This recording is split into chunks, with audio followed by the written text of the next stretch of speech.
I held out for almost 2 years, but Omicron finally broke through. Yep, I'm positive. Positive in the negative sense, as somebody once said. So last week, my mom's caretaker showed up with some mild symptoms. Same day we had her tested, boom, positive. My mom is over 70, immunocompromised, and she's recovering from cancer she had last year. I shared all that long backstory in a recent video. So my fear was that she was going to get it.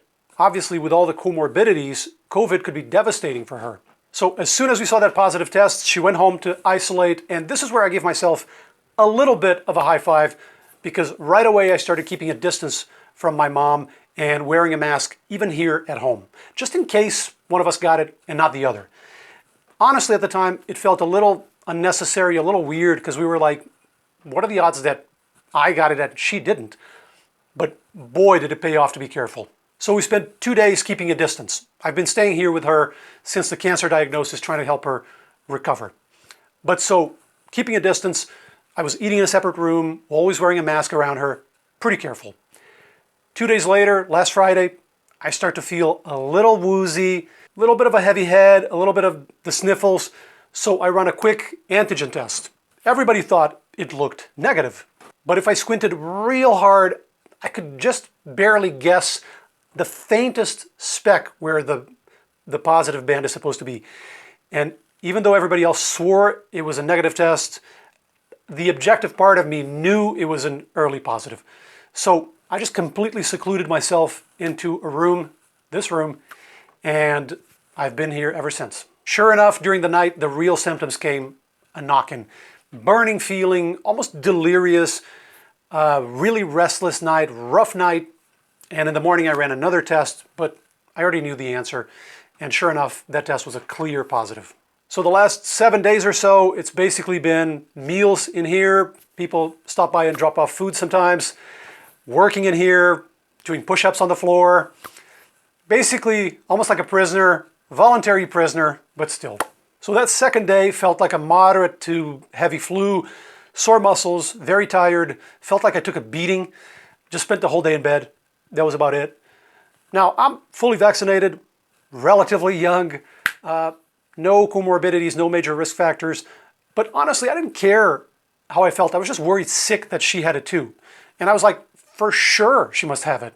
But she appears to not have gotten it so far. It's been over a week.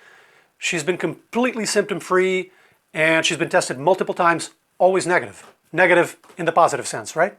It just goes to show in medicine and public health, we can understand and control lots of different factors, but we never understand every little piece of the puzzle. I got it with clear symptoms, not ambiguous, and somebody twice my age with a compromised immune system and recovering from cancer didn't get it. Seems to not have gotten it so far. Fingers crossed, right? Who knows why it turned out this way? Individual susceptibility, she was exposed to maybe a lower viral load. I'm just happy it turned out this way, and I'm locked in here, and she's fine and continuing with her treatments. So I'm going to continue my isolation until the end. I'm going to do my time. I'm going to get a tattoo, work out in the yard, whatever it takes.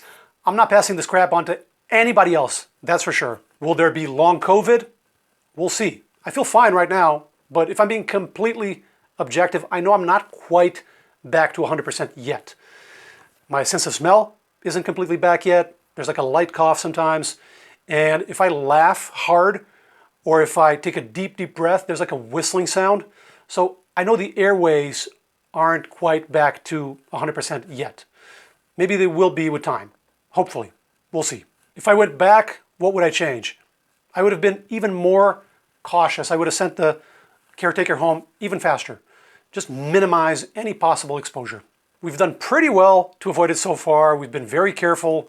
Virtually everybody else in the family caught it long ago. Some people already caught it twice. So we were pretty much the last ones. I guess I was overdue. Obviously, the odds are higher now with Omicron because the vaccines weren't made for this strain, so the protection is more partial. We know that from the studies. So the odds of catching it are higher. But I'm a little peeved, to be completely honest, that I got it this late in the game after dodging it for so long. The silver lining for me is I didn't give it to anybody else. And fortunately, I didn't have to go to the hospital, thank God, right? Didn't help overload the healthcare system. So those two factors are the main thing for me. 3 more days of isolation ahead of me, then I'm back to society, no longer an outcast. Stay safe. We got a video on reversal of diabetes dropping very soon. Take care. Oh, can anybody send some food, please? So bored. How many studies can one read? 7 days down, 3 to go. Cover all the pain before she ever would say.